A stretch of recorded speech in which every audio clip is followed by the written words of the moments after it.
Can you be a moderate supporter of a genocidal onslaught? Now, that might sound preposterous to you, and there's a good reason for that. It is preposterous. But what I'm about to show you is highly instructive. It's some clips from an interview on CNN with an Israeli historian who's presented to us as a voice of moderation and humanity. It's utterly infuriating, in my view, to say the least, but it is a highly instructive case study about where Israel's currently at. It offers an insight into what happens to those who genuinely believe themselves to be humane, rational, and compassionate when they live in a society which has become deeply and profoundly morally corrupted. Now, I've repeatedly made the argument that Israel is in the grip of a form of genocidal mania. What does that mean? It means the dehumanization of the Palestinian people is absolute in large swathes of Israeli society, to the point where it's taken for granted by many. It becomes like a background hum. And that level of dehumanization is so absolute that it leads people to, at the very least, accept hideous levels of barbarism against those who they do not regard as fellow human beings with lives of equal worth or even approaching equal worth. The worth of those lives isn't even a tiny fraction of the worth of the lives of the people they see as being like themselves.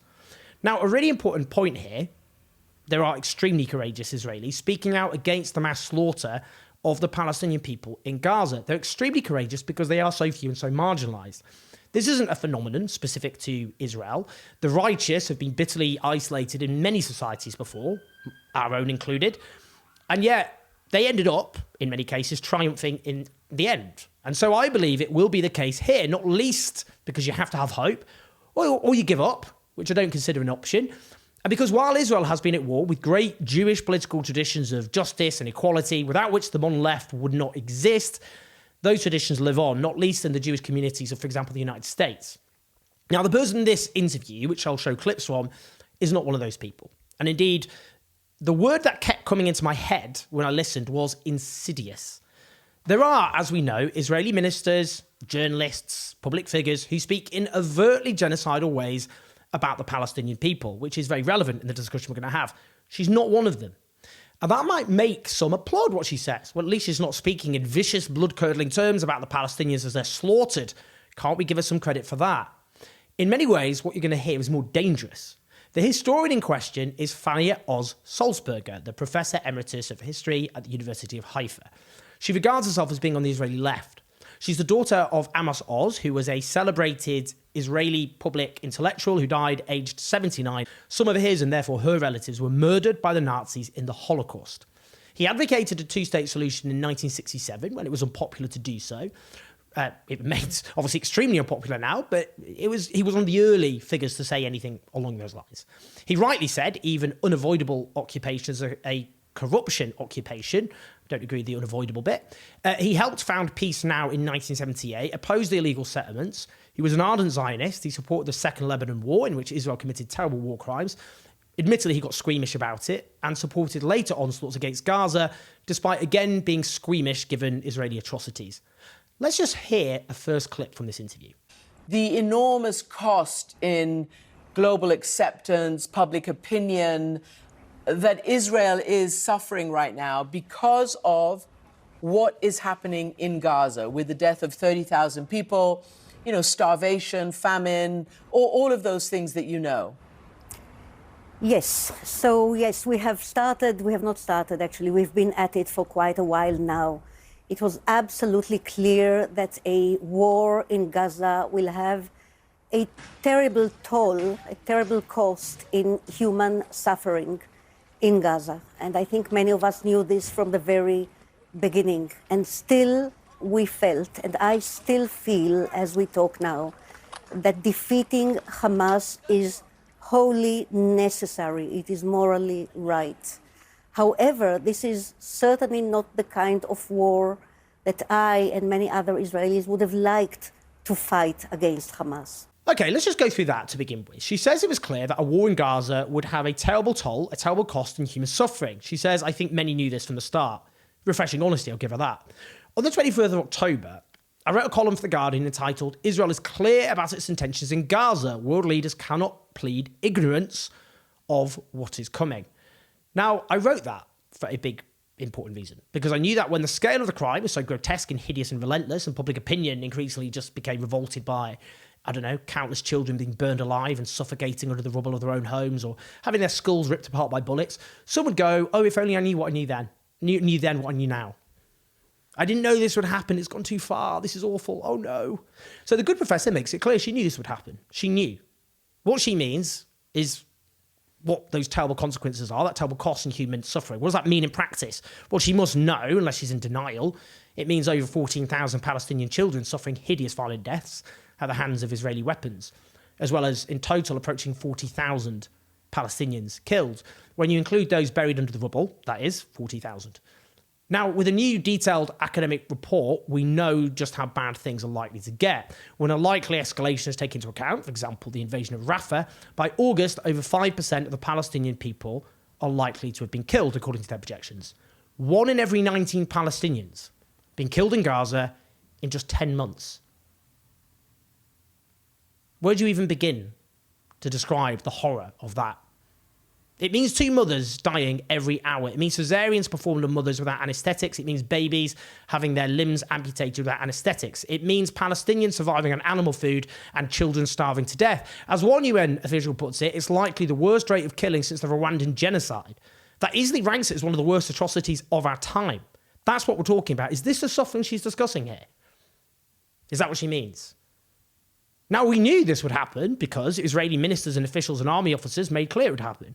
At the start, Yoav Gallant, Israel's defense minister, justified a total siege of all the essentials of life to a civilian population he described as human animals. He also declared he'd removed all restraints and restrictions on Israeli soldiers. Well, we certainly saw the consequences of that, didn't we? The Israeli president, Isaac Herzog, declared that an entire nation out there is responsible for 7th of October, declaring it's not true, this rhetoric about civilians, not aware, not involved. It's absolutely not true, adding, we will fight until we break their backbone. Other ministers declared variously that the entire civilian population of Gaza is ordered to move immediately. One suggested just nuking Gaza. Another called for a new Nakba, that is a repetition of the mass expulsion of Palestinians in 1948, in which 15,000 were slaughtered. We could go on. So what's the function of what she says here? Of her saying, I knew how much suffering there would be. I knew there'd be terrible suffering. Given, I would argue, the extremely explicit statements by those who run her country about the fact that Israel had already killed more Palestinians in Gaza 5 days into this entire hideous episode, probably sooner, than Israelis killed on the 7th of October. And now we've had 155 days of that. Is it to make us think, well, at least she's compassionate? At least she cares. At least she's not someone who's entirely dehumanized people whose lives she would not consider as having any less value than another human being. Well, I have to be honest here. That had the exact opposite impact on me. Sounds like a confession to me. I knew it would be an unspeakable horror. I backed it anyway. I knew it would mean terrible suffering. She then says defeating Hamas is wholly necessary, is morally right. Leaving aside that's not going to happen. You can't militarily defeat an idea. Don't listen to me also, by the way. Listen to Shin Bet, Israel's military intelligence service, who declare, in the end, Hamas will live on as a guerrilla group. US intelligence officials told members of Congress last month that Israel was not even close to defeating Hamas. So she thinks it's morally right, does she? Given the mass slaughter we've already seen to carry this onslaught on, how many more times Palestinians will then be killed as have already been slaughtered? How many is she willing to accept because defeating Hamas is morally right in its own, as an end in itself, given that's already involved about 40,000 being killed? If they're not even close to defeating Hamas, how many more times are that figure, 40,000, going to die? Does she have a limit? I'd like to know that. Does she have a limit? It's clearly not the tens of thousands, is it? How many hundreds of thousands? How many hundreds of thousands of Gazans are you willing to accept to die violent deaths in the morally right objective of defeating Hamas? What percentage of Gaza's 2.2 million people, around half of whom are children, are you prepared to sacrifice on the altar of the impossible military objective of defeating Hamas? And do you realise, or do you not realise, that of whatever number survives, there is an endless supply of recruits who will never forgive Israel for what it has done, whether they end up calling themselves Hamas or something else, and that is guaranteeing generations of violence and bloodshed. Do you know what it's going to do to the people picking up the remnants of their little toddlers? Do you think they're going to go, we accept Israel now? Do you think that's going to happen? Well, I'm going to tell you now, it isn't. Now, she says, however, this is certainly not the sort of war that I and many Israelis would have liked to have fought against Hamas. Well, we'll come on to what she says next, because that's theoretically ambiguous, isn't it? Does she mean Israel should not have adopted a strategy of virtually wiping Gaza off the face of the earth, so it now actually has a different colour and texture when looked at from satellites, and what would have been that strategy instead? Or is she just adopting the standard formula here of Hamas forced this on us, and thus every single civilian who the Israeli military kills is a tragedy, but it's on them, they forced it on us, we didn't want this, but this is what we have now? Which conveniently allows Israel to commit as many atrocities as it wants, because it can always just say, well, it's Hamas's fault. Carte blanche. Let's carry on. Given you've seen with your own eyes these selfies that Israeli soldiers are taking of themselves in Gaza, do you think that, this is, I guess, diminishing the self-proclaimed notion of the most moral army in the world? I will not call any army in the world the most moral army in the world. I think that this is a doomed kind of competition. I do think that Israel, the Israel that I have grown up in, that I have known, that I have loved, that I still love, this kind of Israel has attempted in the best possible way to diminish the suffering of both ourselves and our enemies, and certainly our enemies, civilians and innocents. Gaza has innocent people. Not all civilians are innocent, unfortunately, but we cannot tell the difference when we fight. And hence, all civilians deserve to be protected as best we can. I think that in this war, we have partially failed in doing that, although we have been trying. The IDF has attempted to diminish the danger to civilians, not always successfully, and sometimes preferring the safety of our own soldiers to the safety of local civilians. It is a complicated case. It is a set of horrible moral dilemmas.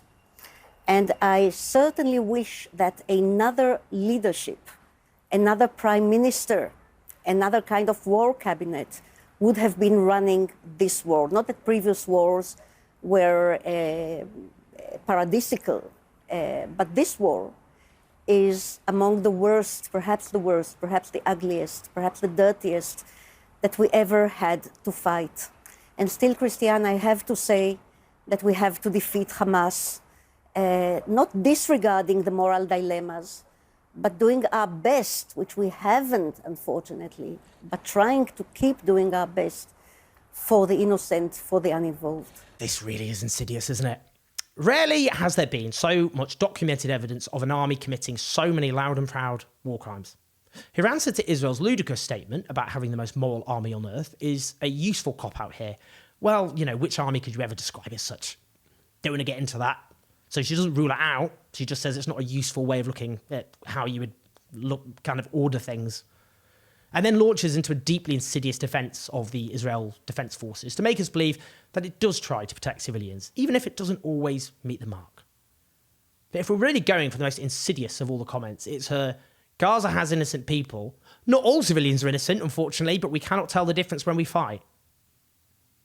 Not all civilians are innocent, unfortunately. What does she mean there? What's she talking about there? Does she know what a civilian is? She's a professor of history. I would imagine she does. What's a civilian? Could the good professor define a civilian for me? A civilian is a non-combatant. That's what a civilian is. International law is extremely clear. No civilian, under any circumstances, is ever a legitimate military target. In a war, combatants are legitimate targets, subject to the laws which govern warfare, like the Geneva Convention. Now, if we're just sticking by the letter of international law, that doesn't mean you can't put the lives of civilians at risk. So legally speaking, you can, but only if it's proportionate to the military aim you're seeking. So what does she mean by not all civilians are innocent? If a civilian takes up arms, they're not civilian anymore. She can't be talking about that. Is she defining innocence or guilt by people's beliefs? You can't do that, Professor, can you? I mean, that is clearly the mentality driving this onslaught. I get that. That's where the whole collective guilt thing comes in. But that is not how wars which abide by the norms and laws of war work. I could look at opinion polls in Israel, like 60% of Jewish Israelis supporting ending all humanitarian aid to Gaza, which means death by mass starvation and disease. or the fact they're evenly split on whether the firepower already used against Gaza is about right or hasn't gone far enough, and quite justifiably conclude those are genocidal perspectives. But I would never ever stop seeing them as civilians. And I would never support any violence against Israeli civilians. It doesn't matter how poisonous their views are. I wouldn't then, when I'm talking about a theoretical military onslaught, start sort of compartmentalizing an innocent Israeli civilian and a guilty Israeli civilian. Imagine someone did that. What would a guilty Israeli civilian mean? What does she mean? The message she's trying to convey here, by the way, when she says not all civilians are innocent, and we can't tell the difference when we fight, is the massive civilian death toll, which she can't deny, can be explained by the fact the Israeli army just doing its best, but it doesn't often know which civilian is innocent, in inverted quotes, or not. Again, what does it mean? What does innocence mean in this context? As for pointing to selfies of IDF soldiers, I'm sorry, but the presenter here, who actually is a formidable journalist, I've been on TV with her before myself, and I think she has a hugely formidable reputation for lots of very justifiable, legitimate reasons. But she catastrophically failed in her job here. It's not just selfies.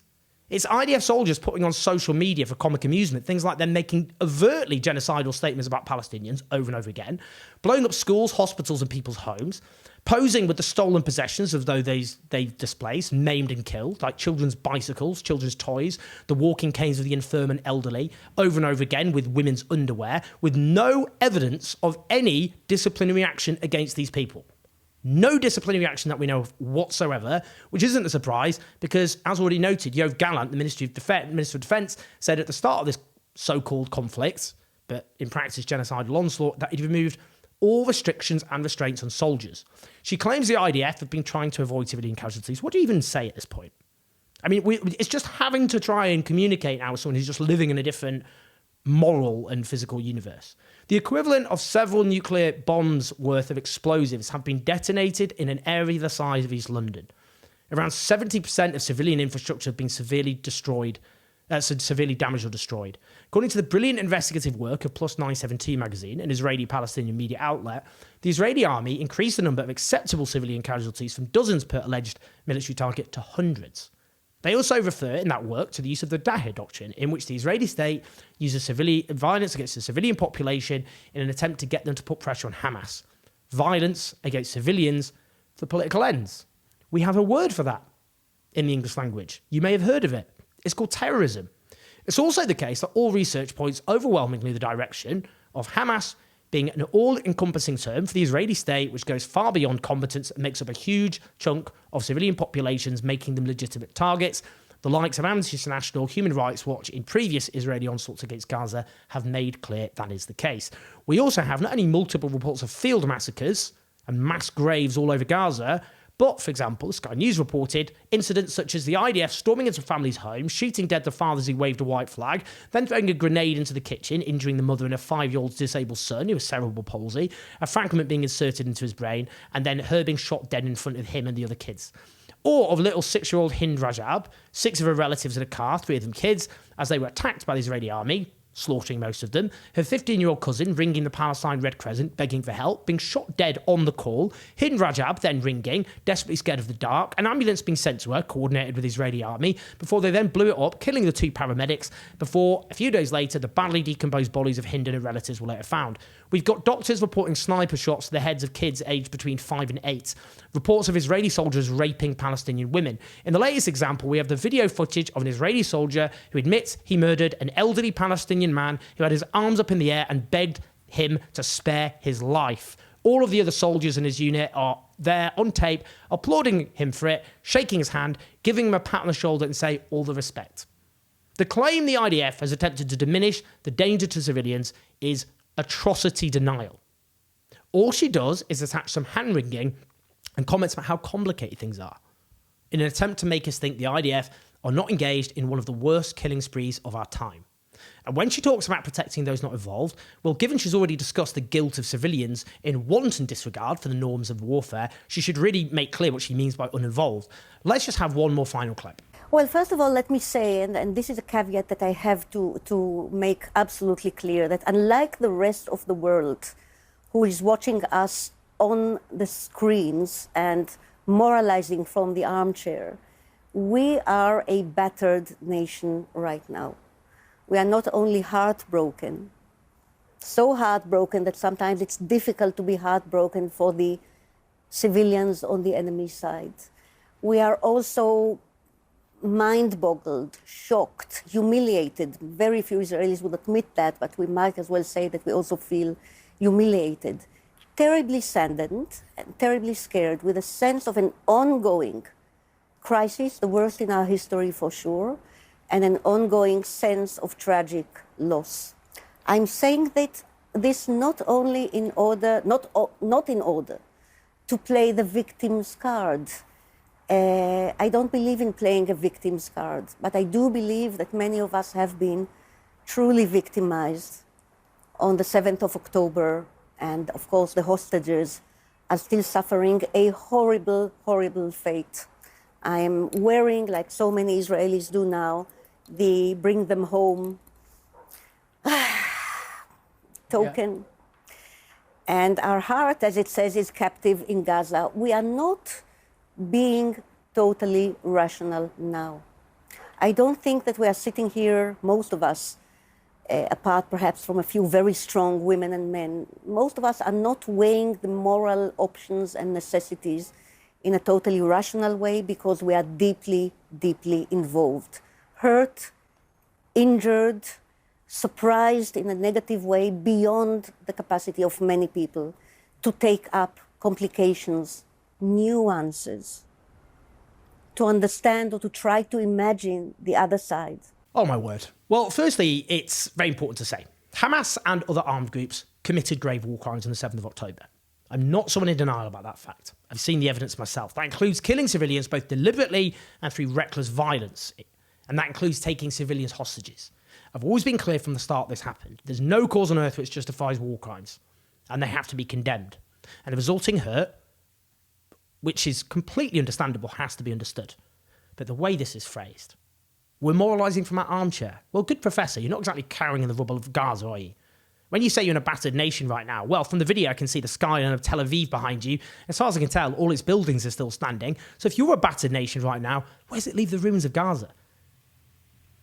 As for saying it's difficult to be heartbroken for civilians on the other side or to be totally rational, I get it. She's trying to get us to be in the minds of where Israelis are at the moment. But what?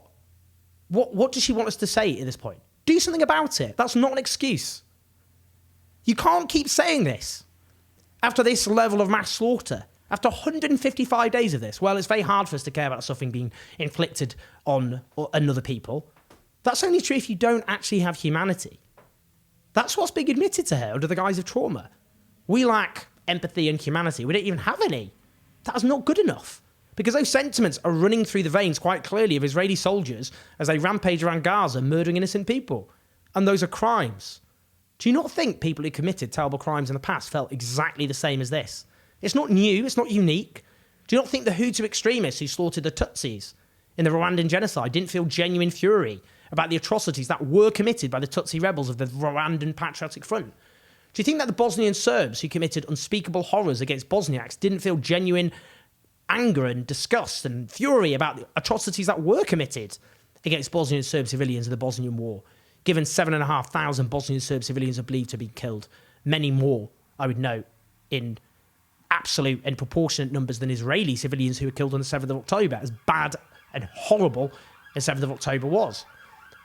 Was that an excuse? It certainly wasn't at the War Crimes Tribunal when they were in the dock, because believe you me, that was their defence. It's not new or unique, you know, that feeling. It's actually at the root of most of the worst atrocities in human history. You stop seeing yourself as a fellow human in terms of the atrocities that are committed. What you get angry about and upset about are horrors committed against those you define as your own tribe. That's what happens, and that's how your humanity is rotted away. That's what happens. If you only focus on the pain and suffering of people you've defined as your own, then you end up in a place where you can be very easily manipulated to support horror being inflicted against other people, because you're not counting them.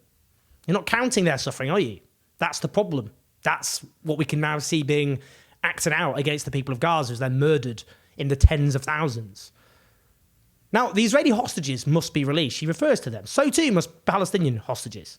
As the incredibly brave Israeli journalist Gideon Levy points out, thousands of Palestinians detained in the West Bank alone, often without any charge, including children who, according to the charity Save the Children, are sexually abused in custody.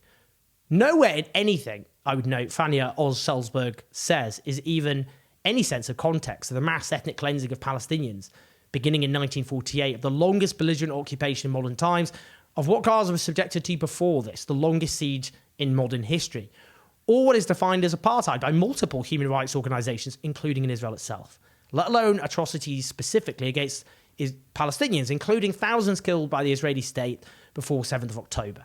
With 248 Palestinians killed in the West Bank before 7th of October last year alone, 40 of them kids. That was more children than those killed on 7th of October.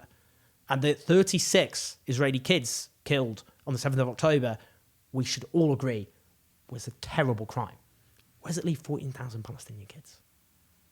After the interview, she posted, "I've gained some notoriety among Western Hamas fans. One of them just called me a Herzlite freak, and I think it's a wonderful epithet." She's referring there to the founder of modern Zionism. Fanatics, you see, don't hate the other side's fanatics half as much as they hate and fear the moderates. I'd love to know again who she means by Western Hamas fans, given defenders of the Israeli onslaught. I can see just how liberal they are with the use of the word Hamas supporter. Does she mean people who oppose the mass slaughter of Palestinians is what I'd be interested to find out. Does she think I'm a Western Hamas fan as a gay secular socialist who thinks Hamas has committed serious and grave war crimes? Let's do a test here in terms of what she says there, because I know what she's doing. It's very obvious. When she says fanatics don't hate the other side's fanatics half as much as they hate and fear the moderates, if someone did an interview in which they supported Hamas but presented them as a moderate, humane, compassionate person, as they supported the 7th of October, but then said they deplored violence against Israeli civilians and claimed Hamas actually did all it could to protect civilians. They don't always get it right, though. And pointed to Hamas revising their charter in 2017 to accept a two-state solution and using that as evidence to present themselves and Hamas as moderates. What would she say? I'm interested. Would she go, well, at least they're more moderate than someone who says, get death to Israel. We should extend the hand of friendship to them, genuine moderates. Or would she say, actually, that's pretty dangerous and insidious stuff there. They're whitewashing Hamas and trying to convince gullible people that they are something they're not. And would she therefore regard them as more dangerous than that more militant version? Hardcore apologists of Israel's onslaught think people actually like Fania Oz-Salzberg incredibly important and useful. How do I know that? Because Elon Levy, who spends a huge amount of time, well, his career, isn't it now, is justifying Israel's murderous onslaught, justifying war crimes. Now, he came to her defence after I criticised the interview, much to her delight. It gets worse. She then quote-tweeted her interview with, "I've stood up and said my truth. Now, where is the Palestinian, at least the pro-Palestinian, willing to meet me halfway in mutual respect and future orientation?" To be honest, Fania, they're pretty busy right now, being bombed and shot and starved to death by your state in a military onslaught whose human impact you think is terribly unfortunate, but which you support anyway. What do you think they have to say to you, honestly? What do you think the parents of the thousands of Palestinian kids who have been slaughtered, that's the parents who survived, what do you think they have to say to you if they had the time, given most of their time is focused on survival right now? Do you think they should be grateful that you dress up support for mass slaughter in humanitarian and compassionate garb? Seriously? Let me just quote someone else. "I realise that our job is to give all sides an equal hearing, but in cases of genocide, you can't just be neutral. You can't say, well, this little boy was shot in the head and killed in besieged Sarajevo, and that guy over there did it, but maybe he was upset because he argued with his wife. No, there was no equality, and we had to tell the truth." Who said that? Christiane Amanpour, the presenter in that interview, speaking about the horror of Bosnia. She was absolutely right then. The rate of killing of civilians in Gaza is much worse than it was in Bosnia. And that's not to belittle the horror of Bosnia, because it was horrific. It's to emphasise the horror of Gaza. So to close, this is what genocidal mania does to a society. I have absolutely no doubt that Fania Oz-Salzberg sees herself as a moderate, compassionate, humane person. I've no doubt whatsoever she thinks she's driven by all the right things. This is ultimately, though, what settler colonialism does to people. It's morally corrosive, and what we see in Israel is moral collapse. And what we saw with white South Africa is they had to be forced to abandon apartheid. There will be hugely courageous Israelis who are key to something similar happening here. That does not include those who claim to be moderate voices of reason, but are anything but. Please like and subscribe. Do share this video. Listen to us on podcasts. Keep the show on the road on patreon.com/Speak to you in a bit.